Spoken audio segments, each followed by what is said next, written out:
শীতকালীন সবজি বাজারে আসতে শুরু করলেও খুচরা বাজারে এর প্রভাব পড়েনি। এর ফলে বিপাকে পড়তে হচ্ছে সাধারণ খেটে খাওয়া মানুষদের। তবে গত সপ্তাহের তুলনায় দাম কমেছে কোনো কোনো সবজির। 9 নভেম্বর রাজধানীর কারওয়ান বাজার ঘুরে দেখা যায় এখনও অনেক সবজির কেজি প্রতি 100 টাকার বেশিতে বিক্রি হচ্ছে। যেমন আজ গোলবেগুন প্রতি কেজিতে বিক্রি হচ্ছে 100 টাকায়। এছাড়া শিম, বরবটি, নতুন আলু, কাকরোল কেজি প্রতি বিক্রি হচ্ছে 100 টাকায়।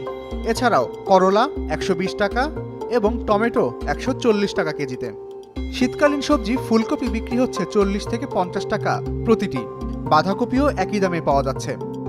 লতি 60 টাকা, নতুন আলু 100 টাকা, দুন্দুল 60 টাকা, পটল 60 টাকা, টমেটো ইন্ডিয়ানটা 150, আমাদের বাংলাদেশি এটাও 150-60, মরিচের কেজি 140, ভেন্ডি হলো 60 টাকা। ভাই আমি গাড়ি বাসে 70 টাকা, উস্তা 120 টাকা, আপনার বটবুটি বাসে 100 টাকা, মূলা হলো 60 টাকা, তারপর আমার টমেটো 140 টাকা, সিম হলো 100 টাকা কেজি।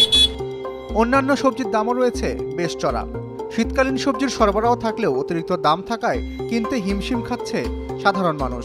চাহিদা অনুযায়ী কিনতে পারছেন না প্রয়োজনীয় সবজি। সবকিছুর তো বেশি, যা কিনতে আসলাম অল্প টাকা নিয়ে আসলে হয় না কিছু। সমস্যা তো টাকার সমস্যাই সবচেয়ে বড় সমস্যা, আর কি সমস্যা? যা বাজেট করে নিয়ে আসি কিছুই হয় না। আমরা যারা নিম্ন মধ্যবিত্ত বা মধ্যবিত্ত তাদের তো খুব অসুবিধা হচ্ছে। আয় রুজি নাই, নাই, ইনকাম করা খুবই মুশকিল, বাজার করা খুবই মুশকিল। সব কিছুর দামই বেশি।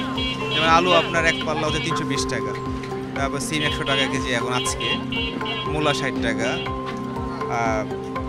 বেগুন 100 টাকা, এরকম সব কিছুর দামই মোটামুটি হাতের নাগালে বাইরে চলে যাচ্ছে দিন দিন। তবে গত কয়েকদিনের তুলনায় কমেছে অনেক সবজির দাম। বিক্রেতারা বলছেন অল্প কিছুদিনের মধ্যে সকল সবজির দাম কমে আসবে। এখন কাঁচা সবজির দাম কমছে। এখন যেখানে খাইতো আধা কেজি সেখানে 2 কেজি খায়, 3 কেজি খায়, 1 কেজি খায়। এখন সাধারণ মানুষের মুখে হাসি আছে।